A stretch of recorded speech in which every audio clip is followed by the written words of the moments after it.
Hello viewers, so কেমন আছো তোমরা সবাই? আশা করি তুমি সবাই ভালো আছো। আমিও ভীষণ ভালো আছি। তো যারা যারা আমার চ্যানেলটিকে এখনও সাবস্ক্রাইব করোনি তারা অবশ্যই আমার চ্যানেলটিকে সাবস্ক্রাইব করো, কারণ তোমাদের জন্যই আমি এত বড় একটা লং ভিডিও আপলোড করছি, এত কষ্ট করে রোদে ঘুরে ঘুরে। তো ফার্স্টেই দেখে নিলে মিষ্টি দোকান, তারপরে আমরা চলে এসেছি আমাদের গেটের কাছে। এখানে থালা বাসনের দোকান আছে, তারপরে আছে জুতো দোকান। এই দেখো আমাদের গেটটা কত সুন্দর না বলো।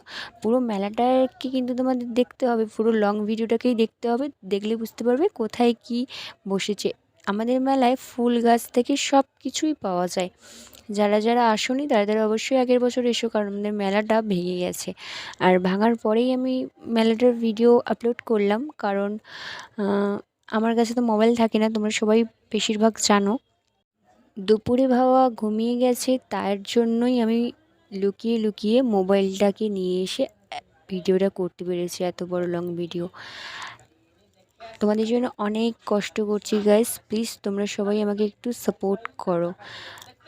দেখো কত সুন্দর সুন্দর জামা দোকান এখানে, তাই না? এখানে অনেক কিছু পাওয়া যায়, বলছি না অনেক কিছু, মাদুর, জামা, আরও অনেক কিছুই পাওয়া যায়। যারা যারা মেলায় এসছো তারা আমাকে কমেন্ট করে একটু জানিও তো। মেলায়ও আমার অনেক সাবস্ক্রাইবারের সাথে দেখা হয়েছে। আমার তো মানে অনেক সাবস্ক্রাইবার নেই, কিছু কিছু জনের সাথে আমার দেখা হয়েছে। আর এটা দেখো আমাদের মন্দির।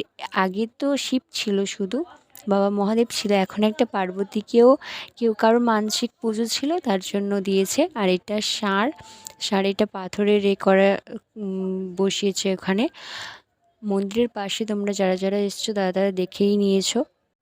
তারপরে মন্দিরের পাশে এই যে কাঁসার দোকান, তারপরে এই যে মাটির মূর্তির দোকান দেখতে পাচ্ছ। আরও আরও অনেক দোকানই আছে এইসবের। হ্যাঁ বলো তো, যমজ মেয়ে গঙ্গা যমুনাকে কারা কারা দেখেছো? আমি এবারে এসেছিল জানো, আমি কিন্তু দেখতেই পারিনি।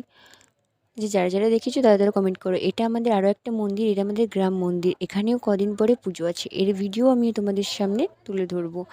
যদি তোমরা এই ভিডিওতে সাপোর্ট করো তবে গিয়েই এই ভিডিওটা আসবে। এই দেখো গাইস, কত সুন্দর সুন্দর ফুলের দোকান, তাই না?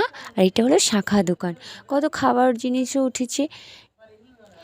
আর এটা যেহেতু দুপুরবেলা সবাই না ঘুমিয়েছিল, আর প্রায় সব দোকানই বন্ধ, যার জন্য দেখাতে পারলাম না কোনটা কী দোকান। আর আমিও তো এতটা মেলায় ঘুরিনি যে সবাইকে দেখাবো যে এটা কী কী দোকান। আর এটা ছিল আমাদের বাড়ির সামনের মাঠ।